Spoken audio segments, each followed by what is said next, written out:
예, 제가 오늘 무슨 강의를 했는데 이상하게 마이크도 또 이렇게 자꾸 꺼져 있고 저도 뭐 의식을 못 했는데 그러다 보니까 자꾸 뭐 목소리를 높이고 또 조금 제가 감기 기운도 있었던 것 같고 그래서 목이 조금 잠겼습니다. 이해해 주시기 바라고요. 오늘 우리가 잘 아는 그런 시편 또 계속 이어지는 그런 시편입니다. 우리가 희극은 카타르시스가 없죠. 희극에는 카타르시스가 없어요. 그냥 비극에는 이 카타르시스가 있죠. 정화라는 그렇게 번역이 되는 희극은 우리가 많이 지루하고 또 답답한 그런 부분이 있지만 비극은 어떻게 보면 그 자체로는 슬픈 이야기지만은 우리를 또 정화시키고 또 오랫동안 읽어도 또 새록새록 새로운 교훈으로 이렇게 와닿는데요. 우리 기독교인들은 그저 입만 열면 찬송하고 또 그런 거리가 가볍고 또 날아갈 듯하고 뭐 그렇게 살으라고 많이 이야기하는 듯 하지만은 시편이나 욥기나 또 예가서나 아가서나 전부 다 시가서들을 보면 그렇게 어떤 명쾌한 어떤 경쾌한 노래들은 아니에요. 아주 무슨 기분이 좋아가지고 정말 그냥 기쁜 노래를 진짜 우리가 기쁘다고 생각하는 노래도 보면 심중에 잠잠한 어떤 그런 슬픔이랄까요, 그런 고난이랄까 이런 것들을 가지고 있는데 벌써 우리가 63편까지 이렇게 시편을 보면서 저도 나 매주 이렇게 조금씩 말씀을 또 적고 기록하면서 전하면서 생각하는 것은 거의 계속 반복되는 듯한 느낌. 뭐 하나 이렇게 특별한 어떤 그런 느낌이 아니에요. 뭐 우리가 시편은 무슨 시편 분류하는 거 이런 것도 학교 다닐 때 배우고 했지만은 전체적인 내용은 그저 하나님 앞에 서 있는 한 성도, 한 신자, 그냥 뭐 한 기도하는 사람, 또 간절히 하나님 앞에 구하는 사람, 그냥 그 모습인 것 같아요. 저는 강야 생활을 이렇게 보면서 간혹은 그 생각을 했거든요. 신학교 때 하나님을 이야기를 주셨다 하는 그런 책이 있었는데 광야 때도 보면 하나님이 아주 말씀을 많이 주시죠. 그 광야에 뭐 여러분 광야에 가보세요. 스토리가 뭐가 있겠어요 거기에. 불이 납니까? 뭐가 있습니까? 그래도 광야의 이야기가 구약에 가장 많다고요. 그 어떻게 보면 우리 인생도 광야 같은 인생인데 무슨 이야기가 있겠어요. 우리 집사람이 저하고 시골에 가서 아이고 이런데 무슨 사람들이 답답해서 어떻게 사냐. 그래서 제가 그랬어요. 시골에는 이야기가 있다. 스토리가 있다. 시골에는 아무것도 없는 것 같아도 어릴 때 스토리가 있다. 뭔가 쓸 이야기도 많고 할 말도 많고. 도시 사람들이 시골에 와서 한번 이렇게 하루 이틀 머물다 가면 답답하게 여겨지고 시골에는 그저 밤 되면 불 빨리 끄고 다 자고 뭐 어떤 그런 느낌 같은 거요. 그러나 거기에서 뭔가 계속되는 그런 시골의 이야기가 있거든요. 그다음 지금 마찬가지입니다. 사실 우리 인생의 이야기들 우리가 그 참 문학가들이나 이런 분들을 보면 어떻게 그렇게 대작 큰 그런 글들을 쓸까 이렇게 생각하는데 이 시편 기자도 보면 우리 인생에 어떤 막 복잡다단한 어떤 그런 일들이 이제 많이 일어나겠죠, 사실. 뭐 지나고 나면 우리가 뭐 글재주가 없으면 뭐 써보라 해도 쓸 거 뭐 한두 줄도 없겠지만은 그래도 계속 반복되는 이야기지만은 전혀 우리가 지루하지 않고 이렇게 하는 것은 뭔가 하면 이 시편 자체가 아주 미묘하고 간절한 그런 우리 마음의 어떠함을 그대로 토로하고 있다는 겁니다. 그래서 뭐 시에는 양식이 있고 어떤 내용이 있고 주제별 이렇게 나누지만은 사실은 그런 것도 큰 의미는 있지만은 그것보다는 시편은 그냥 따라가 주는 쭉 따라가 주다 보면 거기에서 아주 미묘한 그런 차이점이 나타나는데요. 이제 오늘 63편에는 보면 대체로 우리가 시편이 하나님 앞에 나의 이 공공한 입장, 전에도 이야기했지만 그런 나의 고난 그것을 말씀하고 그 다음에 하나님 앞에 간구가 나오고 그 다음에 이미 감사가 나온다 했잖아요. 이 세 가지가 시편에 중요하게 등장하는 건데 특별히 고난 부분에 보면 적으로부터 당하는 원수로부터 당하는 그런 고난이 이제 계속 나오지 않습니까? 대체로 그런 것들이 강하게 등장하는데 오늘 시편에는 상대적으로 나의 적이 물론 9절과 10절 이런 데 보면 내 영혼을 찾아 머리하려 하는 자들이 있고 그들은 땅 깊은 곳에 들어갈 것이요. 그들이 칼을 들고 일어서지만 여우 성냥이한테 그들의 밥이 될 것이다. 먹이가 될 것이다. 이렇게 이제 물론 여기도 애 없이 적은 등장하지만은 오늘 시편은 좀 더 전반부에 보면 아주 아름답게 하나님 앞에 고백하고 또 간구하고 그러한 가운데서 역시 11절에 보면 맹세. 제가 칼빈의 기독교 강요를 가르치다 보면 또 읽다 보면 거의 끝에 보면 경건 이런 개념들이 많이 등장해요. 우리를 깨달아 알게 하시는데 하나님 앞에 우리가 경건한 자세 그런 것들이 많이 등장하는데 시편은 제가 이번에 말씀을 이렇게 전하면서 그냥 자연스럽게 생각하는 것은 전에도 말씀드렸지만 이 끝부분에 보면 항상 서원, 맹세 이런 데 생각보다 많이 나온다. 근데 이런 것은 이미 하나님이 우리에게 하신 줄 알고 하는 그런 인본주의적인 헛된 맹세가 아니라 바로 하나님 본의의 신본적인 그런 하나님께 맡기는 맹세다. 이건 얼마든지 하나님이 받으시는 맹세다. 하나님이 그러하실 것을 조금 믿나이다 하면서 감사하는 거죠. 지금 이게 맹세인데요. 오늘 시편에도 특별히 그런 말씀이 앞부분에 잘 이렇게 증거되고 있습니다. 오늘 시편의 배경도 보면 유다 광야에 있을 때 이렇게 이제 배경이 나옵니다. 이 배경을 괜히 이렇게 기록했겠습니까?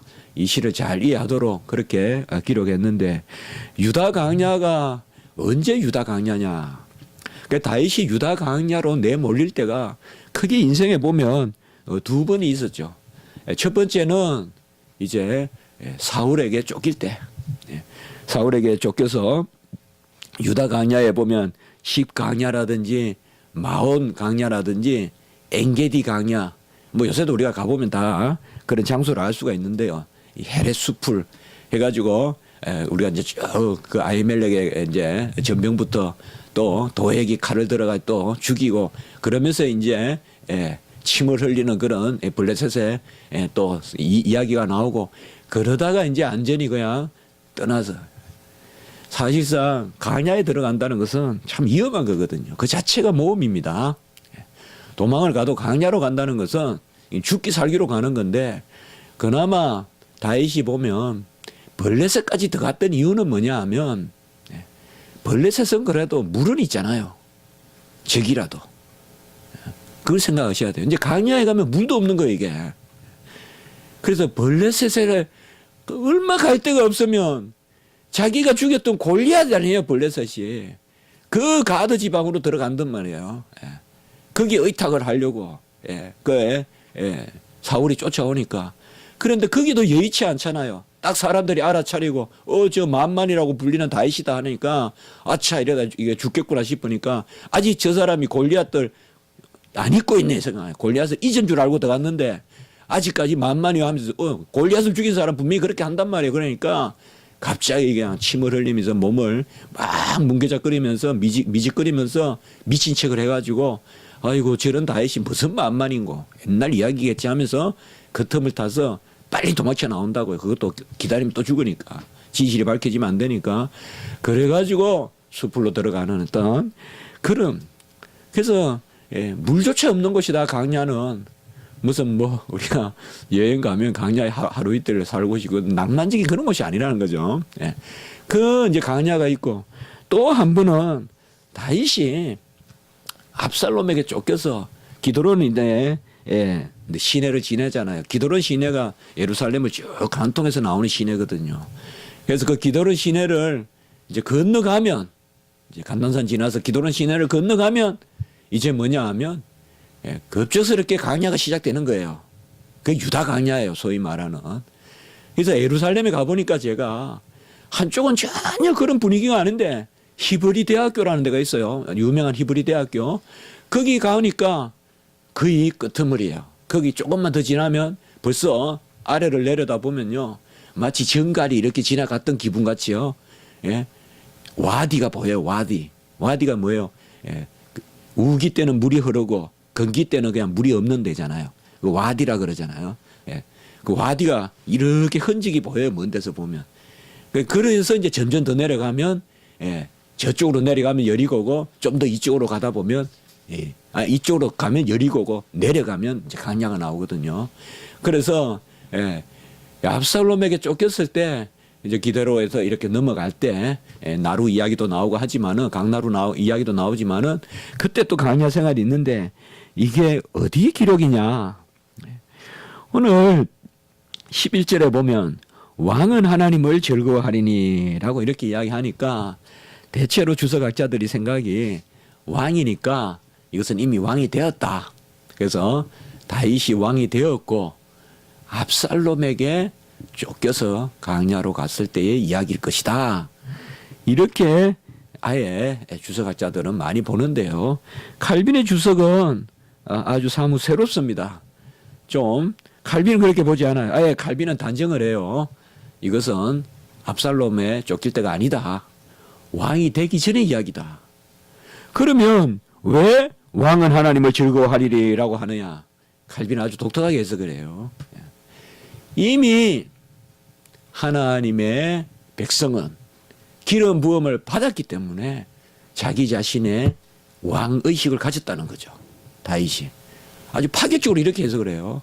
그래서 이미 다윗은 쫓기면서 사울에게 쫓기면서 본인이 하나님 앞에서는 왕이라고 칭하는 그런 이야기다. 그리고 또 한 가지 더 생각해 볼 수 있는 것은 다윗과 같이 도망 다녔던 그때 이제 쭉 내려오잖아요. 그 동굴 쪽으로.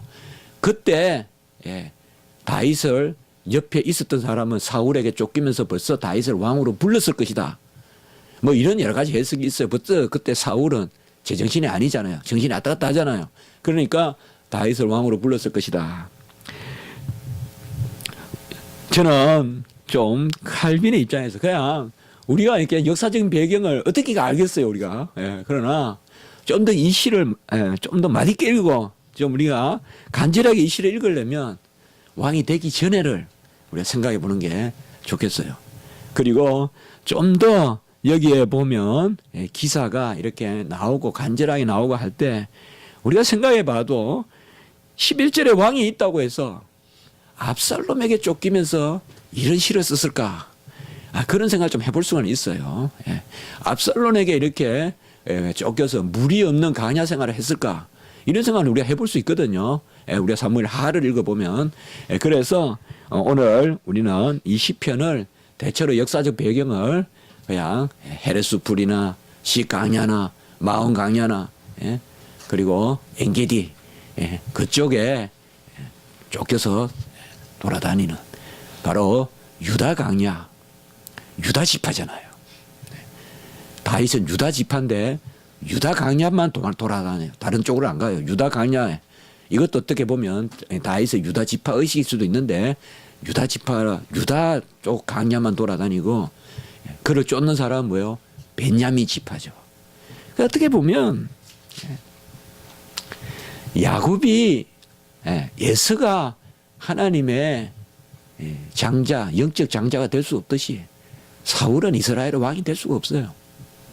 이스라엘의 왕은 유다 지파에서 나게 돼 있어요. 유다 지파에서. 우리가 이런 것을 잘 기억해야 돼요. 그때 인본적으로 인간적으로 내 재능으로 사울이 얼마나 뛰어났겠어요. 최초의 통일한 걸 이룬 사람인데 보통 사람이겠어요. 사울이 뛰어난 사람이에요. 그리고 처음에 기사들을 보면 사울이 아주 자기 일에도 충실했고 부모에게도 효도했고 그렇게 등장해요. 사울이. 그러나 하나님은 사울을 진정한 왕으로 여기지 않았어요. 족보에 올리는 왕으로 여기지 않았단 말이에요. 그런 것을 봤을 때 우리는 어떻게 보면 소명이나 이런 걸 할 때도 하나님이 우리에게 맡겨준 소명을 감사하게 받되 그것이 아닌 것을 너무 영적인 질투와 같이 자꾸 내가 뭐를 억지로 그냥 하다 그건 참 무서운 이야기들입니다. 에서는 야곱이 될 수 없고 사울은 다윗이 될 수가 없어요.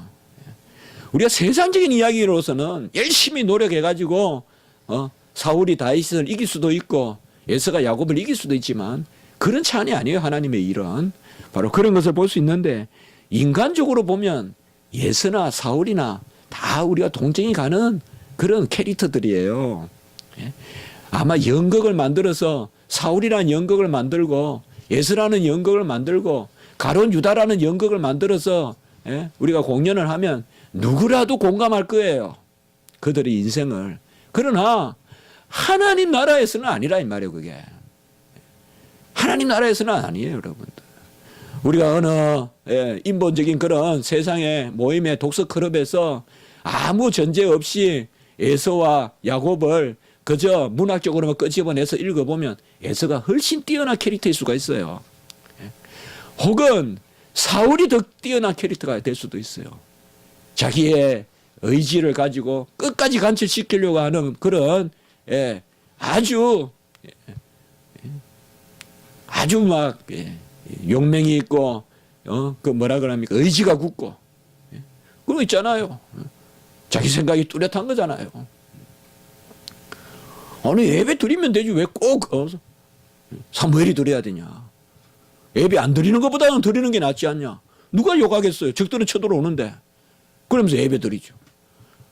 그리고 좋은 게 놔두고 좋은 거 놔뒀다가 다음에 하나님 나라 위해서 쓴다는데 뭐 굳이 다 죽여야 되냐. 어떻게 보면 세상적으로 보면 사울이 뭐가 틀렸나 이 말이에요. 그리고 내가 이렇게 열심히 해서 사는데 어떻게 하나님은 나를 만만으로 안 세우고 저 사이 되는 저 다윗을 만만으로 세워놨냐. 이 정신분열이 오는 거예요 이게. 이게 인간이에요. 인간이 이렇게 안 되겠어요. 성취지향적이고 자기의 의지가 굳고 초대 왕이 되고 그 혼탁했던 사사시대를 정리한 사람이 사울 아니냐 이 말이에요. 그런 의지가 강한 사람일수록 돌아버리는 거예요. 자기 의지 때문에. 그게 바로 이제 사울의 모습이잖아요. 그래서 오늘 우리가 이 시편에서 항상 보면 우리는 성경에 나오는 인물들에게 흠모할 만한 게 없어요. 다윗도 뭐가 그렇게 흠모할 만한 게 있겠냐 이 말이죠. 없어요. 오히려 인간적으로 보면 교회는 에서 타입이 되면 안 돼요. 사실 교회는 사울 타입의 교회가 돼서는 안 돼요. 가룟 유다 타입의 교회가 돼서는 안 돼요. 그러나 교회도 중심을 잃고 기도 안 하고 말씀 안 듣고 믿음이 중심이 되지 않고 이성이 자꾸 앞장서고 뿌리 티 나오고 하면 이상하게 돌아가요. 교회도 사울같이 돼요. 다 그렇게 돌아간단 말이죠. 그럼 오늘 여기에 우리가 시편을 통해서 읽게 되는 것은 바로 그런 것이에요. 그런 것을 우리가 하나님이 우리에게 주시는 말씀인데 하나님이여 주는 나의 하나님이시라. 엘로힘 엘리아타. 같이 합시다. 엘로힘 엘리아타. 엘로힘 하나님이여 나의 하나님 엘리. 앞에는 엘로힘이고 뒤에는 엘이에요. 엘리, 리가 나의란 뜻이거든요. 그래서 아타. 지난 우리가 설교 때도 제가 말씀을 드렸죠. 시편을 말씀드리면서 많은 경우에 시편에 주는 당신이다 이 말이에요. 당신. 아타가 유거든요. 유. 바로 헬라어는 수. 유. 당신. 그러니까 하나님이여 당신은 나의 하나님이다. 베델 할 때 그 엘이에요. 그래서 아주 친근하게 지금 부른 거예요. 그러니까 엘로임 엘리아타. 하나님이여 당신은 나의 하나님이다. 이 아주 간절하게 하나님과 나의 사이에 어떻게 보면 친밀하게 여호와여 당신은 나의 하나님이십니다. 아마 시편 기자 다윗은 이것을 쓰면서 베델의 하나님을 떠올렸을 것이고 바로 그 어려울 때 베개를 베고 잘 때 나를 만나 주신 그 하나님을 떠올렸을 거라면 야곱이 베개를 베고 돌베개를 베고 잘 때 그때 떠올렸을 거예요. 여호와여 주는 나의 하나님이시라. 이 고백이 어디든지 이 고백을 가지고 있어야 됩니다. 그럼 우리 설교 다 한 거예요. 여호와는 나의 하나님이다. 이 고백이 어디든지 있으면 되는데 잘 안 돼요. 우리가 살다 보면 참 이리적으로 말하기 어려워요. 기쁠 때 이 고백이 되기도 하고 슬플 때 이 고백이 되기도 하고 또 기쁠 때 안 되기도 하고 슬플 때 안 되기도 하고 참 우리가 종잡을 수가 없어요. 어떨 때는 엘로힘 엘리야타 여호와여 주는 나의 하나님이라는 것이 너무나 좋아서 막 나한테 새겨지고 난리가 날 듯이 막 내 속에 역사하는데 내 기분이 진짜 여호와께 의지를 해야 될 때는 엘로힘 엘리야타가 어디 가고 없고 모르겠습니다. 여러분 다 믿음이 좋아서 저는 그렇더라고요. 여호와여 당신은 나의 하나님이다. 이것만 우리가 인정해도 광야에 있던 어디에 있던 어떤 일을 당하든 사실 지나고 나면 그만이잖아요. 우리가 이 땅을 떠날 때 내가 이 세상의 삶을 60을 살았든 50을 살았든 80을 살았든 90을 살았든 떠날 때 뭐가 남겠어요? 여호와는 나의 하나님이시다. 이것만 남겠죠. 그때 일들이야 복잡다단하게 일어나지만은 하나님이여 엘로힘 당신은 아타 나의 하나님이다. 엘리 바로 당신은 나의 하나님이시다. 이것을 특별히 어떤 상황에서 물이 없어 마르고 황폐한 땅에서라고 이렇게 말하고 있습니다. 물이 없어 마르고 황폐한 땅이다.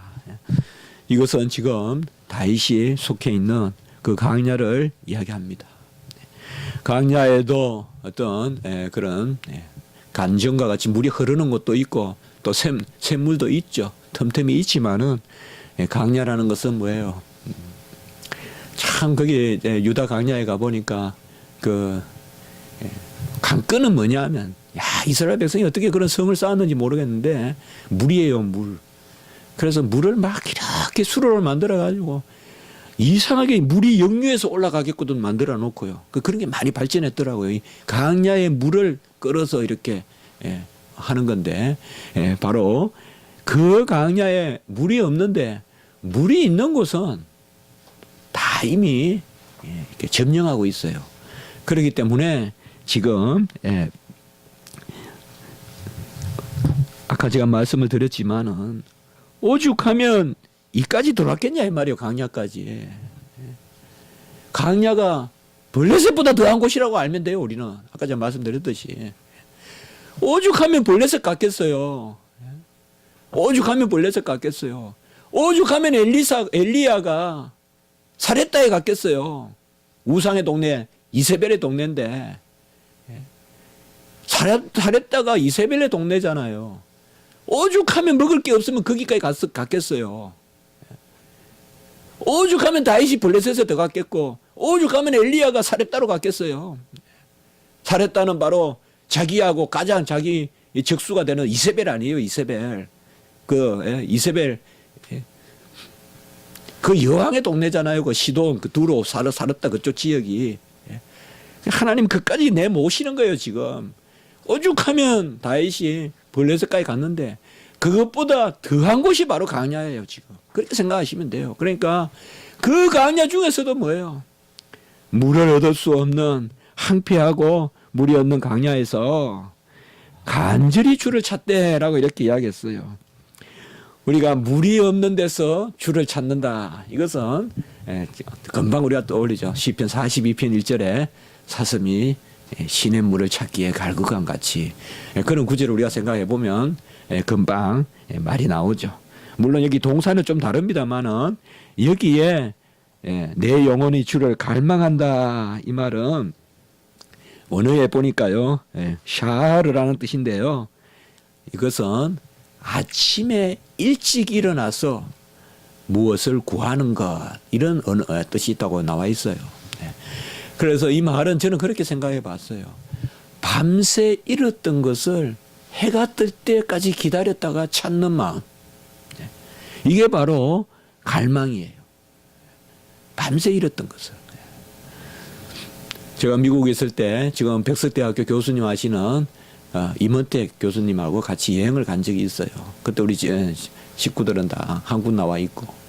그래서 그 가족에 얹혀서 제가 갔는데요. 그분이 상당히 제 친구지만은 정말 예민해요. 저는 좀 틀려요. 저는 어느 부분에 예민한데 그 친구는 다른 부분에 예민해요. 저로 예민한 분야가 달라지. 저도 예민하긴 예민한데요. 근데 밤에 열쇠를 잃어버렸어요, 그 친구가. 저 같으면 내일 아침에 햇빛 해나가 뜨면 찾으면 될 텐데 밤새 어두운데 그걸 찾고 있는 거예요. 그래서 제가 내일까지 기다리면 해 뜨면 찾을 거고 뭐 못 찾으면 그만이고 그렇지. 그걸 결국 못 찾았어요. 아침에 제가 먼저 일어났거든요. 저는 이제 뭐예요? 아침에 일찍 일어나 해만 뜨면 잘 못 자요, 제가 스타일이. 아침에 일어나가지고 차문 열어보니까 바로 그 밑에 떨어져 있어요. 열쇠가. 그걸 밤새 찾고 있는 거예요. 이제 그거예요. 여기서 제가 그 생각을 했어요. 이 단어 보면서 바로 밤새 기다리는 거예요. 그게 갈망하는 거예요. 그래서 해가 뜨면 무엇을 이루겠거니. 그래서 아침 일찍 일어나서 구하는 것.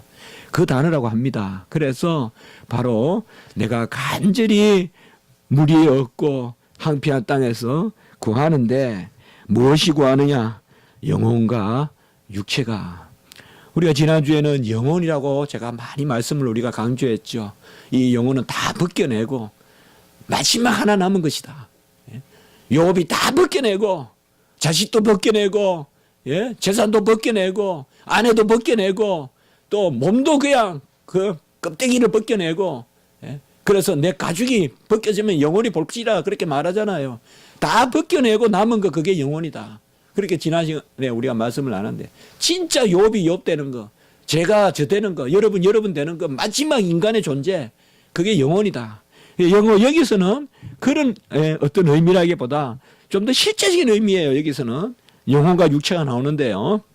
우리가 이런 것은 이제 특별히 인간이 구조가 둘이다 그렇게 할 때도 인용되는 구절인데 내 영혼이 주를 갈망하며 내 육체가 주를 앙망하나이다. 뭐 어렵게 우리가 생각해 보기보다 영혼이 당하는 고통과 육체가 당하는 고통이 있죠. 질병이 있을 때는 육체가 당하는 거죠. 우리가 아프면 육체에 대해서 한번 생각해 보죠. 평소에는 육체가 얼마나 고마워요. 육체가 있으니까 맛을 느끼고 미각을 가지고 육체가 있으니까 우리가 즐겁죠. 그래서 육체로 인해서 우리가 스포츠도 하고 그렇지만은 어느 순간 육체가 나한테 짐이 되죠. 영혼은 말짱한데 육체가 아프면 그렇게 나를 즐겁게 해줬던 육체가 이제는 나에게 고통거리가 되죠. 아예 이 부분이 없었으면 암덩어리가 아예 이 부분이 육체가 없었으면 여기만 없다면 내가 나머지가 성한데 왜 이것 때문에 내가 이렇게 죽어가냐. 이런 지경에 이르면 육체는 우리를 힘들게 하죠. 그러니까 내 육체가 바샤르 육체가 당하는 고통이 있고 그 다음에 내 영혼이 당하는 거 있죠. 네페시 내 영혼이 당하는 고통이 있죠. 누구에게 음해를 당한다거나 내가 잘못한 것이 없는데 억울한 일을 당한다거나 특별히 주를 섬기고자 하는데 사람들에게 핍박을 당한다거나 이건 내 영혼이 당하는 고통이죠. 멀리서 보면 안 보여요. 영혼이 당하는 고통은 멀리서 사진 찍으면 안 찍혀요. 그러나 영혼이 당하는 고통은 얼마나 커요. 육체가 당하는 고통은 멀리서 보면 몸이 살이 빠진다거나 아니면 그 사람이 사는 곳이 좁다거나 초가집에 산다거나 입은 옷이 남루하다거나 이건 육체의 고통이죠. 육체의 고통도 있고 영혼의 고통도 있죠. 영혼의 고통은 안 보이죠. 그러나 내 속에서는 아주 녹듯이 작용하죠. 그래서 지금 다윗은 영혼의 고난과 육체의 고난이 함께 있어요. 제가 이 시편을 생각하면서 감사했어요. 하나님께. 어떨 때는 종에게 영혼의 고난을 주고 어떨 때는 종에게 육체의 고난을 줘서 하나님은 그래도 종이 견딜 만하게 하셨나이다. 그러나 영육 간의 고난이 함께 온다면 얼마나 힘들고 노년에는 이런 고난이 많이 올 것 같아요. 노년에 우리 부모를 자식들이 버리면 육체의 연약함도 있고 영혼의 고통도 있죠. 안 그렇겠어요?